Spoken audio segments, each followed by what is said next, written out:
very warm welcome to the second part of our Cheltenham podcast. Today, it's the third of the 4 days. Just proving we don't want 5 days, because if you're as bored as us by now, we definitely don't want 5 days. We move on to day 3. Ascot's bad enough at 5 days, and we like Ascot. Well, it is, I know. Yeah. So we move on to day 3. It's the 120. It's the Marsh Novices Chase, and the idea of many bankers of the week for many people is this horse. I would imagine Envoy Allen. John, are we Envoy Allen fans? Well, I am a fan.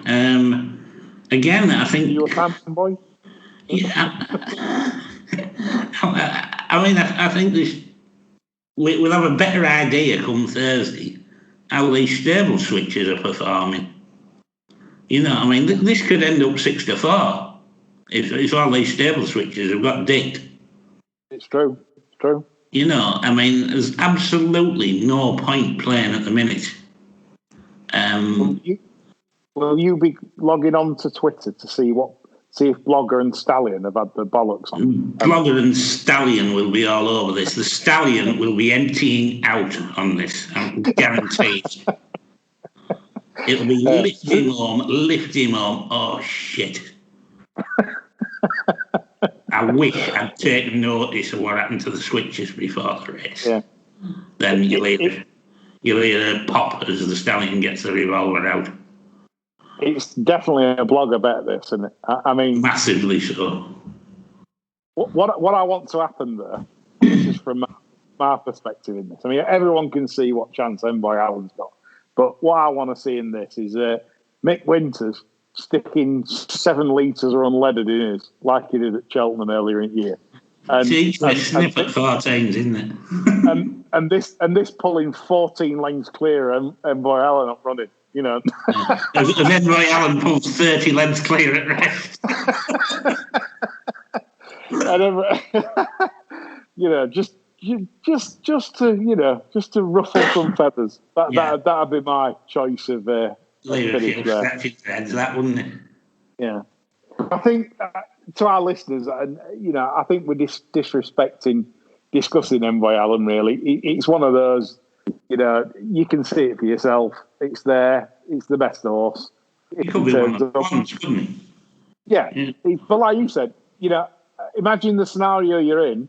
If all the Elliott switches start running terribly, you know, like you said, this starts odds against. That's an absolute nap. Well, what will Mrs. Thompson do anyway? I mean, she might pull it. Yeah. They're all getting duffed, you know. I mean, this is one they're not going to want to get duffed, are they? You know, and if there's a doubt like that, they might think of stuff that this will wait. Precisely. Punch us down, send him home. Let Sneezy have a look at him. Yeah. Right, so we're not going to dwell too much on that race, but I'll probably look at Blogger's Twitter for that race, because it's kind of thing that he'll have emptied his balls on. Stallion will be on, you know. And they'll be bad with nerves, won't they? Pair of them. We start cheering him to get beat, don't we? You know. Stallion will be on Aldi Beans for a month, won't he, if that gets done? Anyway, 155-second race. It's the Pertemps Network final handicap hurdle for the bent ones all year. John, have you spotted any bent ones for this? Yes, stacks of them. Entire field's been bent all year. I actually got this down to 14 at one point by removing anything under 10-12. It's tending towards a classier type of race, really, and the better horses are seeming to shine in it. And 6 and 8 year olds had the call, so I thinned it out again, and then rather stupidly, one of the two I've come up with, it doesn't fit my profile. I know. Obviously, the boss is Oscar for Sneezy. Leg 2 of the massive double for the morons.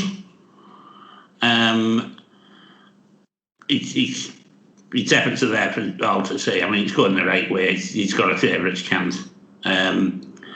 And the one that interested me a great deal was Spirit of the Games. I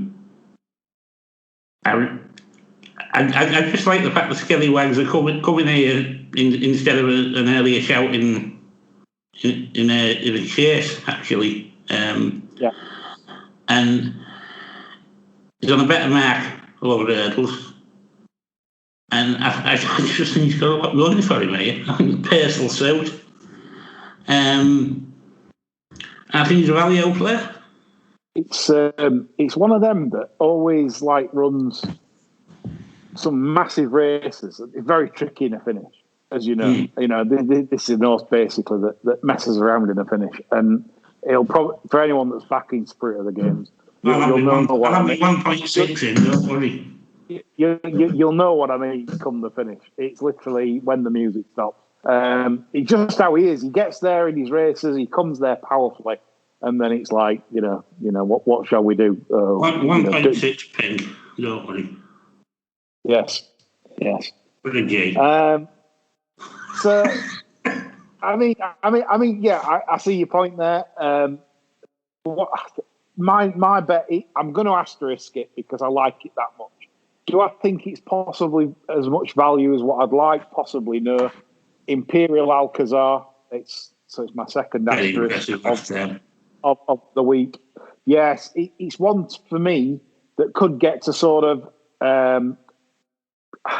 I honestly think this could be 160 animal in terms of what it can achieve. The reason being because how it defeated Mr. Harp last time. I even said after the race, God, I backed Mr. Harp, and I ran into one. This horse just effortlessly got to the front, then messed around, and as if to say, "What do you want me to do?" I can. The funny thing about that race, Lee, there was plenty of tries, wasn't there? That's right, yeah. You know, it wasn't a case of he was baiting a dozen non-jiggers. Yeah. There was a few chuckler hats in there. Plus, as well, I want the yard to get a proper Saturday grade one performer. Deservedly so. Yeah, they're a great setup, and I just it's another. I want to cheer it on kind of thing as well. But if the price is constricted, a bit constrictive, or I'll probably not play. But I'm going to asterisk it anyway. If I get around 6-1 each way on Betfair on the day, then I'm a player. I cannot see this horse far away. So Imperial Alcazar for me. We move on to the third race. It's the Ryanair Chase. I've got another asterisk for you in here, so I'll go first for a change because I'm putting John on the spot first too often. And my asterisk here is Melon of Willie Mullins. Ran well in the race last year. I mean, last time out, I mean, it's amazing, isn't it? It's a grade one chase, the Leopard Sound Festival. I mean, they had a float up. I kid you not. This horse was 7-2. If you tell me that horse didn't float up and was trying for its life, then I'll pack the game in. I mean, he took on Kenboy for the lead at the Christmas festival. So what did they do last time? They dropped it right out. They showed no interest in the lead. It was never put in the race. It was a complete float up. This, for me, is the horse's Everest. They were touched off, unluckily, right on the line last year by Sam Crow. I think, as I said, to me, I don't understand why it's as big as 7 or 8-1 because I honestly believe that Melon really should be just about nearly favourite. I honestly believe that. I think it's a spring. It's a spring horse. Always runs well in the spring, and I just love it. So asterisk Melon each way round the 7 or 8-1 mark. Strong bet for me, John. Right. Well, I've got a strong bet as well in this. So choose your camps, folks. Fakir Dilderies. Unlike a few of these, I mean, for example, St Calvados, they're flirting with longer trips this year, which makes me think, well, have a think he's starting to get a bit one-paced at this sort of trip. Min's 10-year-old, Dash'll Drash You Seems to have levelled off, I think, form-wise. I don't think there's much improvement in that one. However, this one is of massive interest over this intermediate trip for me. His last win was over 20. Since then, he's been pissed about over 2 and 3 mile trips by the baby Joseph. Yeah. He's the youngest contender here, and I think he's open to a lot more improvement than most. I really, really like his chance here. Well, Catherine loves this horse. Catherine Fry, she always said, this horse has yet to show its best. And to be honest, John, I can't knock your reasoning. I think the step up in trip 2. I think the trip's absolutely key. I don't think it wants straight, but this is its trip. I mean, I had this out with the Ginger Hitler yesterday. He said, never wins. I said, it does win. I said, it wins at this trip. Yeah. That's good. I like Fakir. As I said, I've only gone for Mellon because basically what I saw last time, and clearly it's a project for this race. Yeah. But I totally accept your reasons well on Fakir. So interesting, me and John at logheads there in the Ryanair, both with asterisk bets, star bets if you like. So pick your camp, like John says. 305 Cheltenham is the 4th race on the card. It's the Paddy Power Stayers Hurdle, obviously made weaker with the withdrawal of Time Hill. Obviously, Roxana won't be lining up in the Stayers Hurdle. Well, we don't think so. She's been declared for the mares. So this maybe might set up nicely now for Paisley Park. John, do you think? Well, you've been sweet on this for a while for this, haven't you? Yeah. I think he's probably the rock solid option and certain to run his race. I couldn't chuck shit at anybody back in that one. The one I like is Fury Road. As a verdict over Time Hill at the fairs last year, not much of a verdict, I'll admit, and there was a case for saying Time Hill was a bit unlucky, he got squeezed out at the last. But I think this one's had a light campaign, whereas you like to Paisley Park been knocking the Shangri-La out of Time Hill and vice versa. And, I think this one's probably got a big run in him this week. Interesting. I mean, he'd have to improve. I mean, I mean, looking at his balance of his form, he's behind Flooring Porter. Did run well behind Beacon Edge last time, but you would think he'd have to improve on what he'd done. Do you agree with that? Yeah, I think they brought it along nicely. I think the graph's going up over, and I think if we're going to see a performance from it, it'll be this week. Yeah. But as I say, I couldn't knock anybody back in Paisley Park. Well, I'm not. Look, I mean, at the prices, I mean, it's one of them really. I'd have preferred to have backed Paisley Park a little bit bigger with Time Hill in and them all in. It's one of them. I don't really like, these bankers this week. There'll be horses this week that are pretty much bomb-proof, like you said about Monkfish. Yeah. That literally just. That'll be the linchpin of the bloggers' 10 trebles and upwards. Yeah, that's Blogger and Stallion like playing up. Yeah. Paisley Park, but I'm not putting up as a bet. I just think I'd like to see him win it, but no bets at the prices for me. We move on to the Paddy Power Play. It's a 2.5 mile handicap Grade 3 event. Sneezy's got the favourite here, but obviously I think this horse has got multiple entries far class. I'm not sure where they'll probably go here. Popeye has got Caribbean Boy in this, and obviously Caribbean Boy you will like for this, but obviously I'm against a lot of Hendo's runners this week for reasons I've stated. John, have you got a selection in this? I thought Umbrigado was really impressive at Newbury. I hope the kid keeps the ride as well, because I think he did well. I thought Umbrigado was just after ducking in on the run in, and he nipped that in the bud straight away, and I thought he had one with plenty in hand. And if I was going to play I'd wait and see if that ran, and that's the one I'd be interested in. Yeah, fair play. No selection for me in this.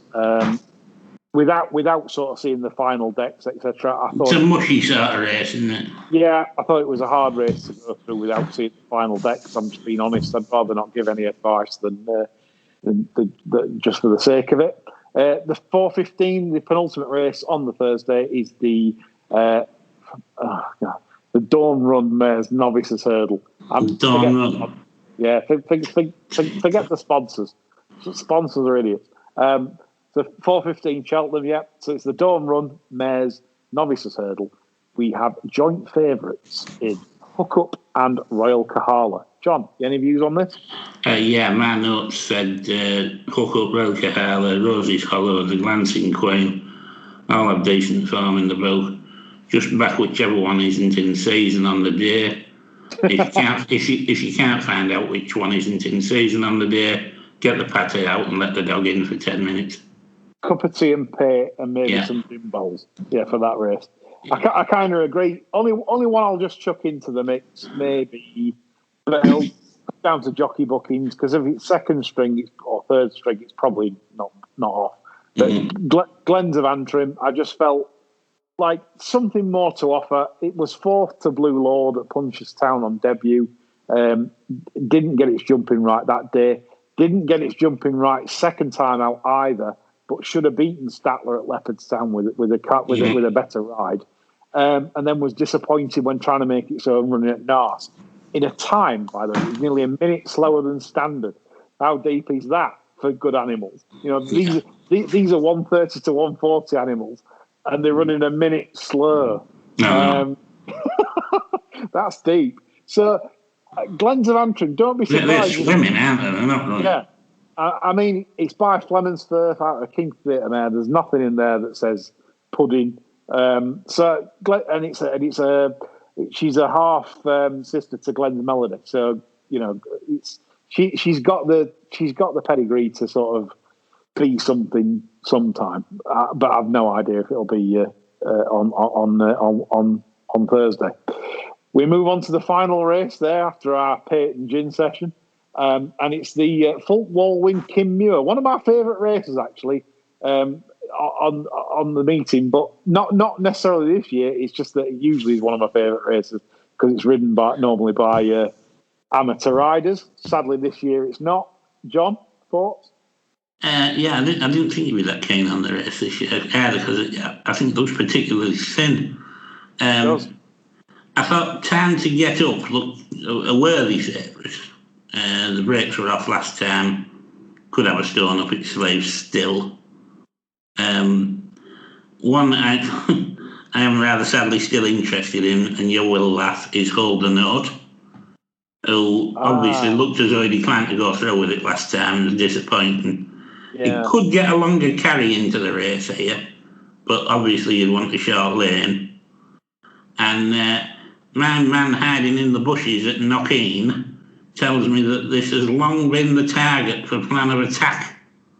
And there's enough in this one's back catalogue to have Angela Lansbury reaching for the Nest Quick. So I'd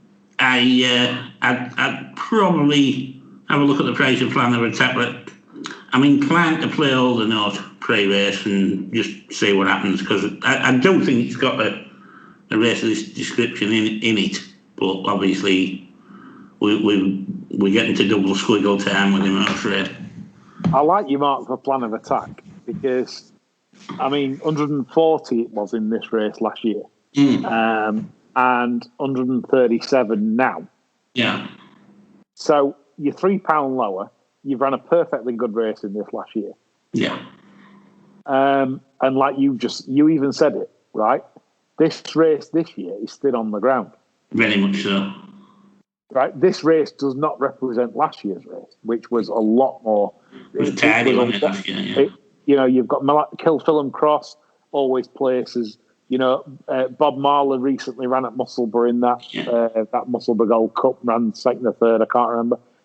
Milan native of Gordon's ended up winning the race. This year, like you say, he's definitely a lot thinner. So I like that selection, John. Plan of attack in double figures kind of appeals because I watched Time to Get Up, which is obviously favourite, and yes, it's unexposed. It's a fairly unexposed horse. It's 8-year-olds. It's only had like 6 career starts. I mean, so it's obviously been difficult to train, but they've obviously found the key to it last time. Up in trip, stayed on stout late, lovely, up £8. Still could be anything. So. But it is favourite for a reason. Your Hold the Note, I think, is very jadey.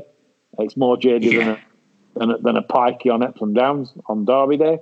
But there we go. But I do like your plan of attack a bit more in terms of could be plotted up for this. I kind of like. So that's John's selection. I'm offering nothing other than John's selection. I live off his back most of the time. So we move to the final day of this 4-day, I'll emphasise, 4-day festival. Forget your 5. Should put that firmly in the bin. We start the final day with the JCB Triumph Hurdle. Very interesting. This is one of the most interesting contests of the week, without a doubt. You've got the top 4 in the market. Zanahiyr, Tritonic, Quilixios, and Adagio are all 4 quality juvenile hurdles. I think this is one of the better triumphs I can remember. John, do you agree with that? I think it's a very good race, yeah. I do. Yeah. I mean, I'll go first here, and I'm going to make a call. And Matt Chapman was on recently stating that he thought Tritonic was an absolute certainty for the Triumph after the Kempton win. I beg to differ. And the reason I do is because when Zanahiyr beat St. Sam at Fairyhouse, I don't think I've ever seen a more impressive winner all season in any race. Tremendous, wasn't it? I'll ask anyone to watch that back and watch what it did to St. Sam. And then after, if you tell me, well, what was in it? Well, I'll tell you now. The time of the race was 4 minutes, 2.1 seconds. Ballyadam, obviously slowly run race, ran his win that day in 4 minutes 12. So if you want a more accurate guide, just to back this up, there was a handicap hurdle, a Class A, 44,000 to the winner, which was well run. Advanced Virgo won the race in a time of 4 minutes 8.7. So Zanahiyr had run 6 seconds quicker than Advanced Virgo. That's rated an older horse, rated 121. The second was 143. The third 129. I mean, if that doesn't tell you that Zanahiyr is the real deal, nothing will. And I think it's always been an idea of mine until Tritonic won impressively the other day at Kempton. I honestly thought Zanahiyr was unbeatable, and I'm still going to say Zanahiyr is unbeatable. Go. I find it very hard to disagree, to be honest. I think Zanahiyr is a tremendous prospect. Tritonic's perfectly all right as a juvenile hurdler. Perfectly all right. And I wouldn't know if anybody has a high opinion of it. What I would do is chuck one in here at 66 to 1. Boom. That... I'm not saying it'll beat Zanahiyr, but I think it'll finish somewhere near Tritonic. And that is Vulcan of Dr. Newlands. It made debut behind Tritonic, is that Scott? And for me, it travelled up every bit as well as that one, but was keen, you know. He didn't see it out, and wasn't beaten that far considering how keen he was. Now, think on this is out of Harry Dunlop's. So, John, just to stop you there. Yeah. Like you said, I don't think it's declared. He's not declared? No. There's 12 declared at the latest stage. I don't think it's minute. Tragic. Tragic error from Newland. Yeah. Just the 12. Yeah. Oh, well, I'll happily side with Zanahiyr. Yeah, I think the time backed it up, and the reason when he won at Leopardstown last time out, beating Bustleton, which again we sided. I like the fact we sided with 2 horses in the Fred Winter that had ran behind this, Bustleton and St Sam. I think it's really solid stuff, because if we're saying Zanahiyr is the second coming, them two have to go well, don't they? Absolutely. So it kind of ties in. We've sailed our ship here. We're saying it's Zanahiyr wins the Triumph, and we're saying that the St Sam and Bustleton form is solid for the Fred Winter. So I think that's where me and John are at to kick the final day off. The 155 at Cheltenham is the second race. It is the county hurdle. Again, a race I often love. Love the quick paces in this. Very, very disappointed, John. Very disappointed. You and me both. To see Blue Lord entered in the Supreme. Devastation, isn't it? I mean, this could have been the absolute handicap snip of the meet. I just felt sick that they're running it in a race where you couldn't really fancy it. And honestly, I'd have been climbing all over this like Tarzan. Just... I feel sick about it. I really do. Durasso is declared as earlier engagements in the week. I think you could give that a shout. Ireland's won 6, we've won 4 of these in the last 10 years, but 3 of our winners have been the Skellies. If they run third time lucky, I think that would go well. I also thought Ganna Pathy as Mullins and the Schuntner would be dangerous if that went here in search of the bonus. The Shunter, yeah. But gutted about Blowhard. Gutted. Well, for me, I had to laugh at the Shunter at Kelso.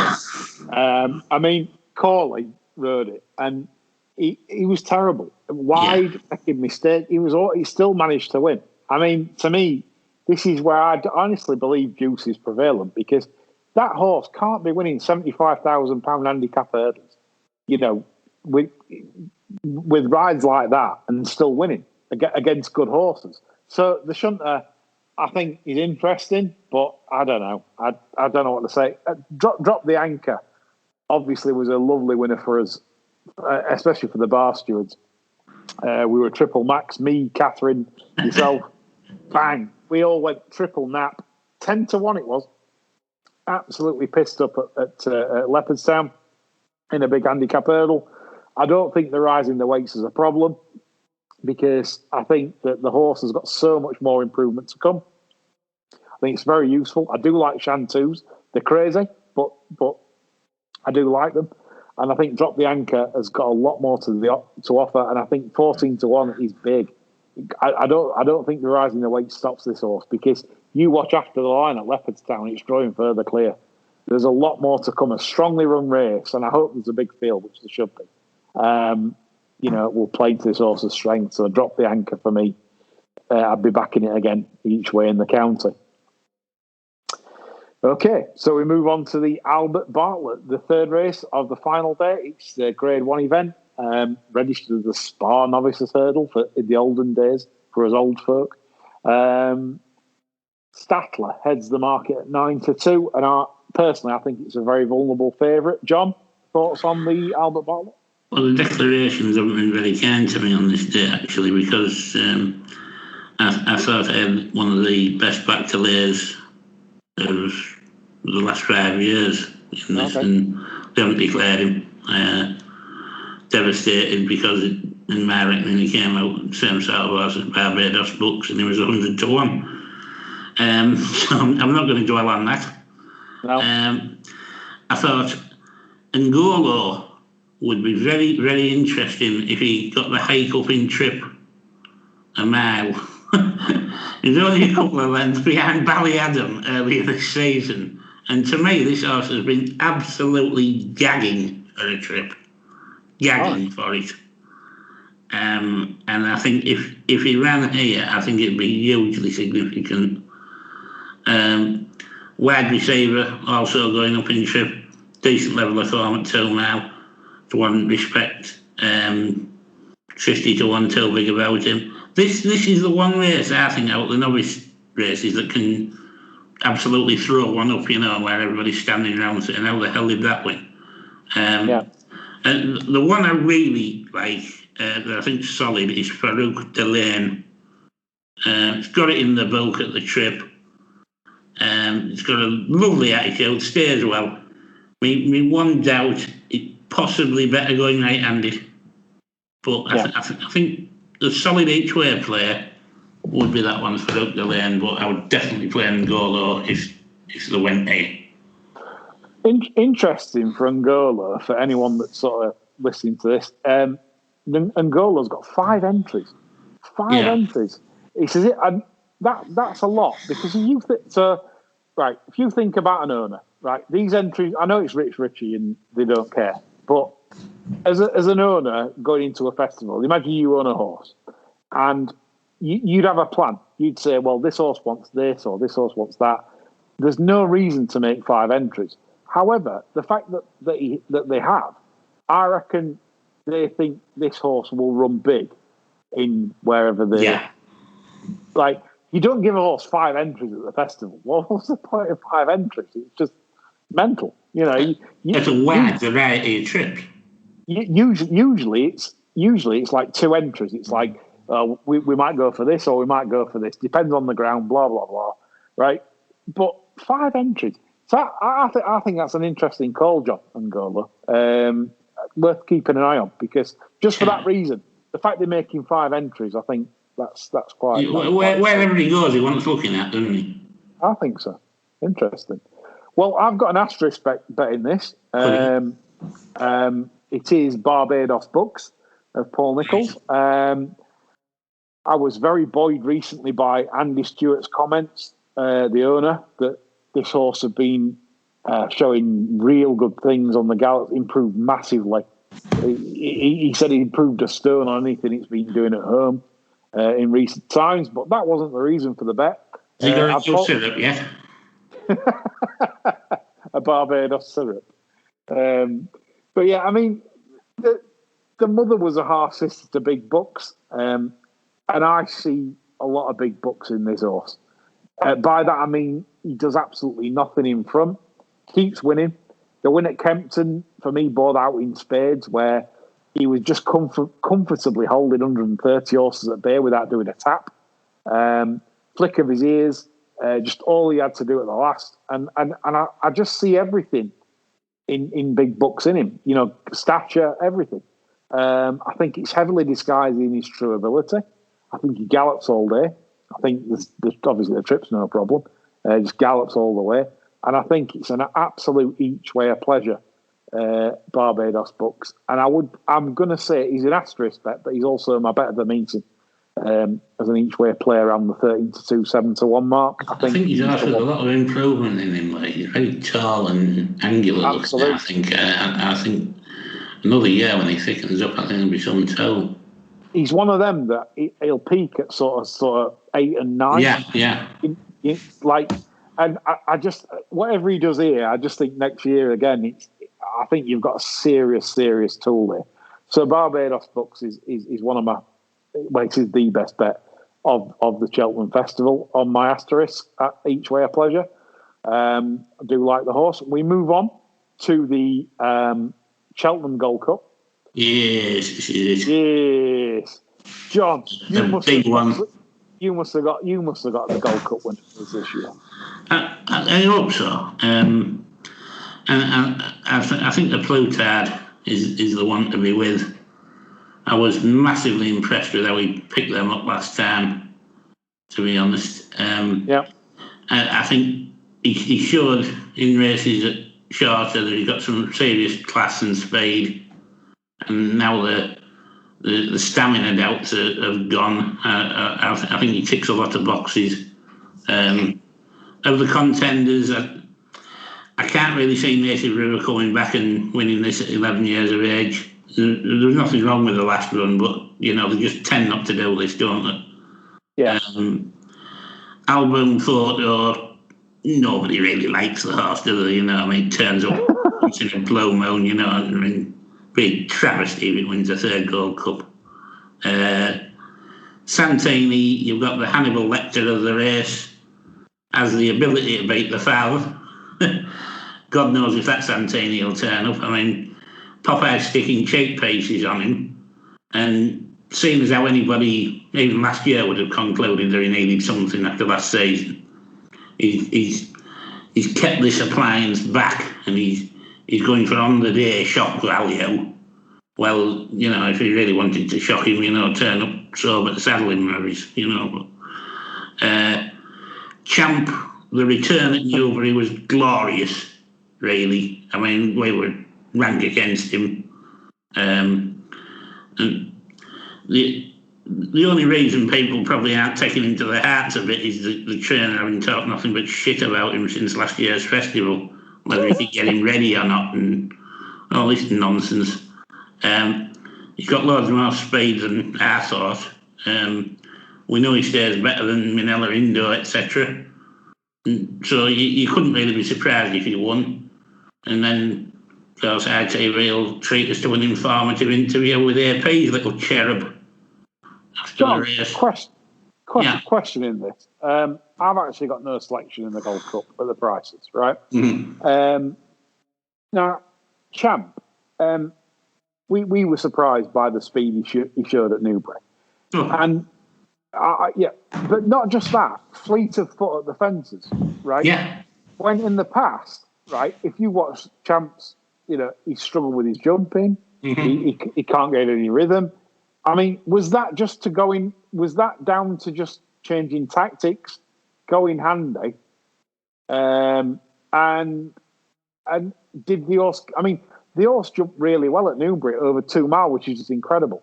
When he can't, in the past, he fell against Midnight Shadow. When he beat Black Op at Newbury over 2.5, he was jumping left. He were making mistakes. Well, I thought we had 2 sticks to hit him with it.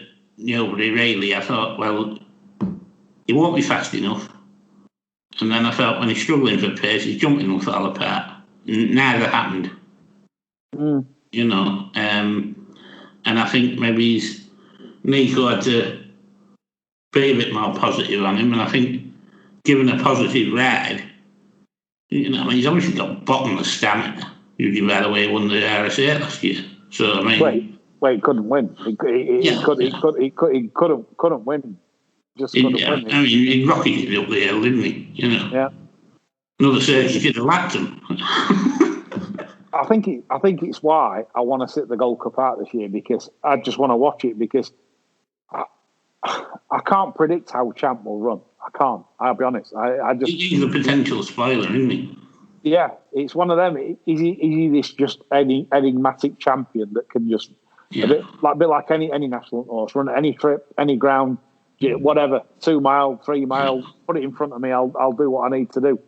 Does he think for himself, as in like, well, I've got these covered. Yeah, I'll come fast and late today, or I'll go from the front like at Newbury and well, basically put the wind up everyone that's striked him like I did in running. And I had a blue card in a few multiples before Champ ran at Newbury, and I'm happy to sit on them, but I don't know if I'll be having any more on him. No, it's a great race, and like I said, Album Photo is the right favourite. He's horrible though, isn't he? It's a depressing horse. Yeah, turns up at Tremor, grinds it out, running, sticks his head out, and that's it. It's not like a brilliant champion of the past, like say Kauto or Denman or Best Mate. I was going to say we saw Best Mate more often than that one. Yeah, I'm happily put up with Jim Lewis and that stupid song. It is. God, I'd rather have that back.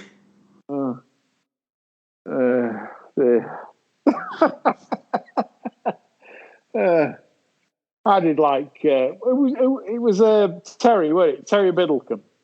Yeah, he likes a drink. Oh. Good old Terry.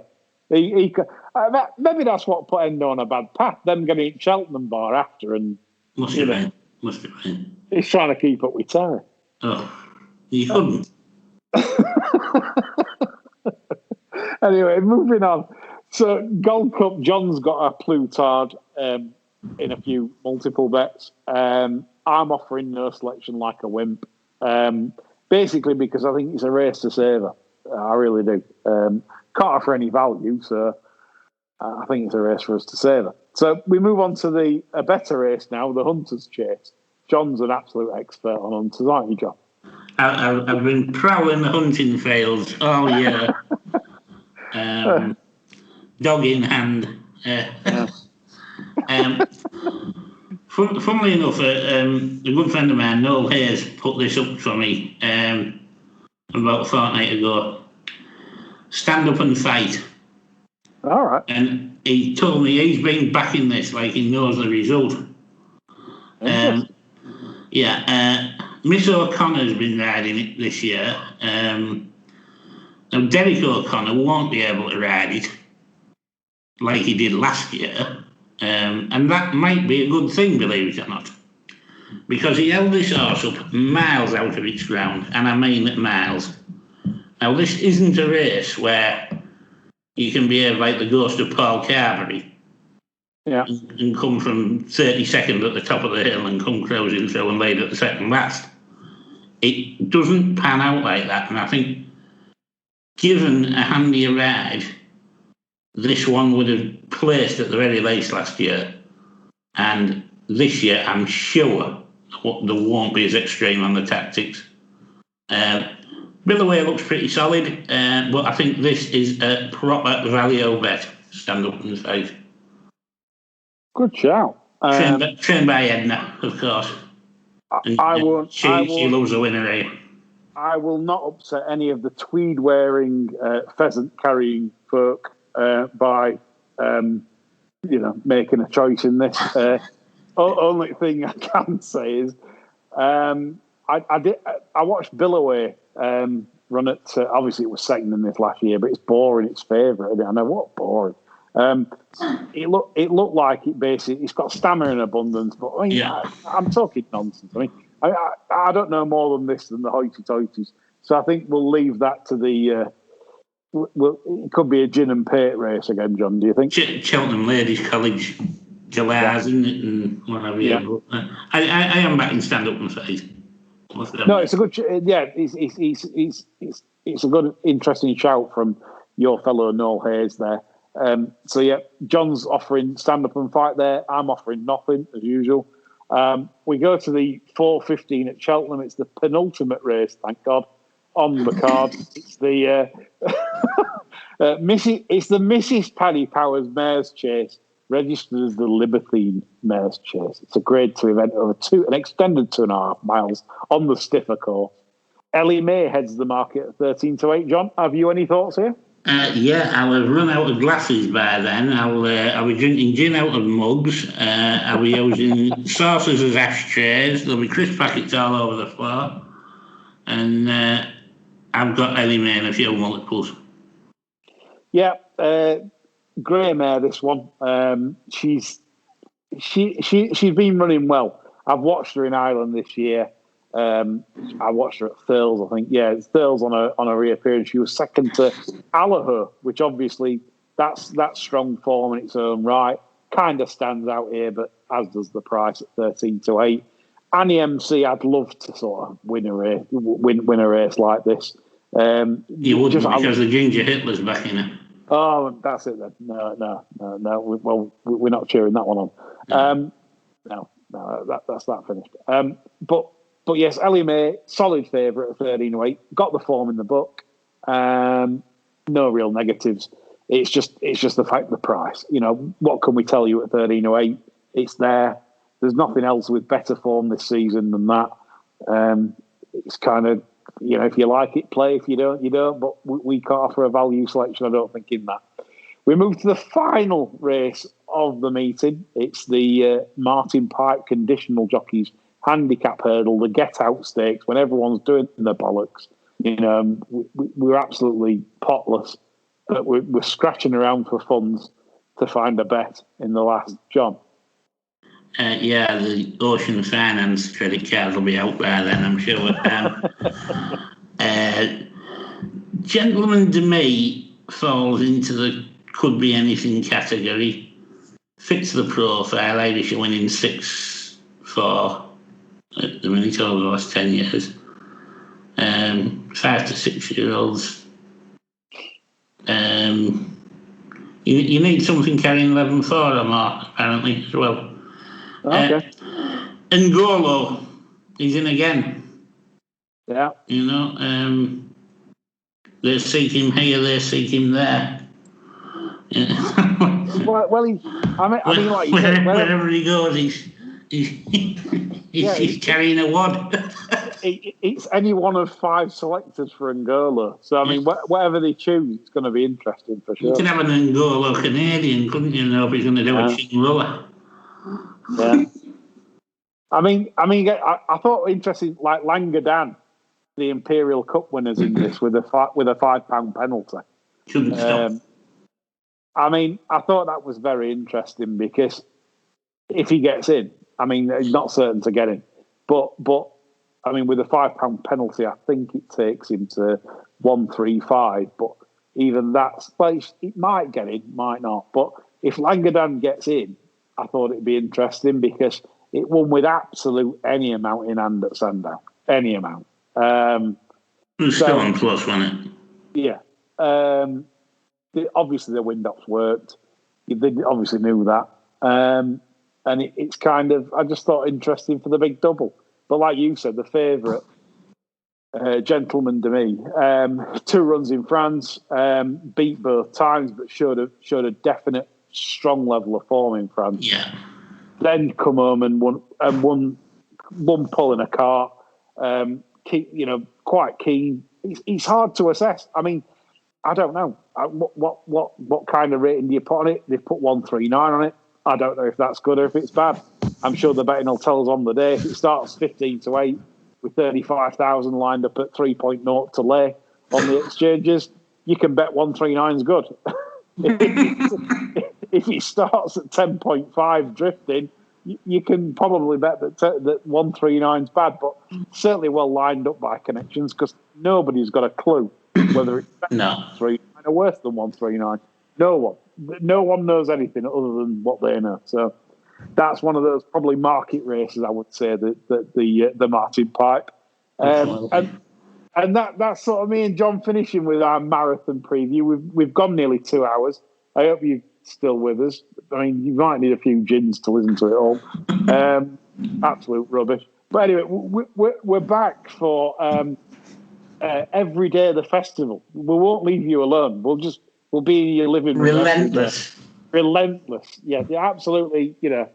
We'll be there. And Tuesday, Wednesday, Thursday, Friday this week, we shall be doing a Cheltenham aftermath where, like I say, you can take pleasure in my demise, John's demise, any other's demise, and we'll be taking the absolute piss out of everyone, I think, on the day.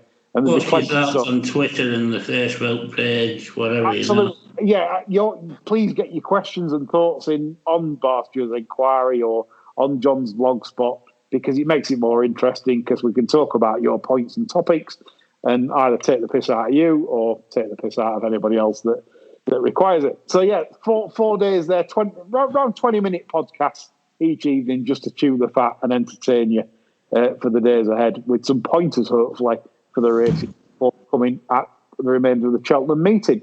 Right, so that's all from me and John on our Cheltenham preview. We shall see you on Tuesday evening for the first briefing after Cheltenham on the first day. Bye for now.